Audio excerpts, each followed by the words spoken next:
Antoine? Eh bien, ça se termine, ça s'est terminé, avec toujours cette impression durable. Il y a des impressions durables, comme le développement, que nous sommes gouvernés par des radicaux d'avant-guerre. Valls, c'est Daladier, et François Hollande, c'est vraiment l'autre Édouard Herriot, avec une espèce de rondeur. Et je conseille à tout le monde de lire les cours à Sciences Po de Jean Touchard. C'était dans les années 1960 ou 1970. C'est édité sous le titre « La gauche en France depuis 1900 ». Et on retrouve véritablement ce qu'on appelait à l'époque, quand il n'y avait pas encore de bienséance langagière, l'émotion nègre-blanc des congrès radicaux d'avant-guerre. On a tout et son contraire continuellement. Alors, il y a eu des moments saillants. Le président de la République a passé un mauvais quart d'heure qu'on pourrait appeler le quart d'heure Manuel Valls. Il a été interrogé sur la phrase concernant le voile comme asservissement de la femme de Manuel Valls.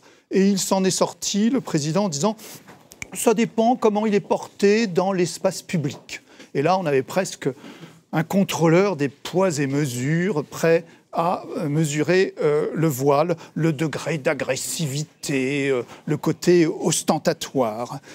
Deuxième point où il était à la peine, c'est à propos toujours de son Premier ministre, Manuel Valls, quand celui-ci, Valls, est allé faire la leçon à Madame Merkel à Munich. Et là, le président s'en est sorti d'une façon assez pénible et arithmétique, en disant en gros, écoutez, 1 million plus tard, c'est-à-dire 1 million de réfugiés essentiellement syriens plus tard, Madame Merkel et moi, nous sommes sur la même position, il faut fermer les frontières. Il y a eu un moment très intéressant, il était 21h46, du nom du jeune homme qui est venu l'interpeller, Marwan Belkaïd. Il est né dans les quartiers nord de Marseille, mais, entendait-on presque, il est dans une école de commerce, donc très bien sous tous les rapports.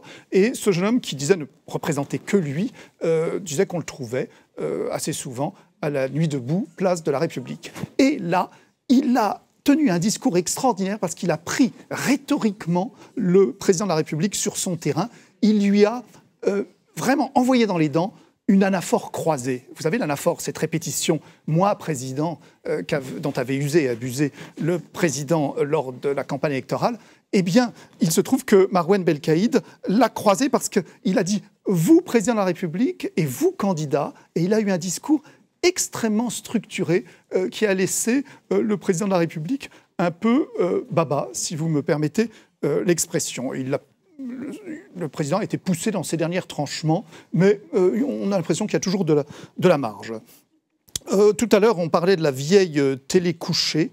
Ce qui est très curieux, c'est qu'en écoutant le président de la République, on a l'impression que la France est comme un cheval fourbu sur sa litière et qu'elle ne vaut que par les batailles perdues. Vous savez, un peu comme les matchs de football où la France est toujours dans le cas des glorieux gagnants. Alors là, c'est l'honneur de la France d'avoir voulu intervenir en Syrie en 2013 au moment des attaques chimiques. Voilà, mais ça s'est pas fait. Et puis ces espèces d'incantations où on essaie de ressusciter, de faire du bouche à bouche avec un pays qui n'existe plus, et ça donne la France, c'est un modèle social qui ne ressemble à aucun autre. Bon, on se paye de mots comme on dit.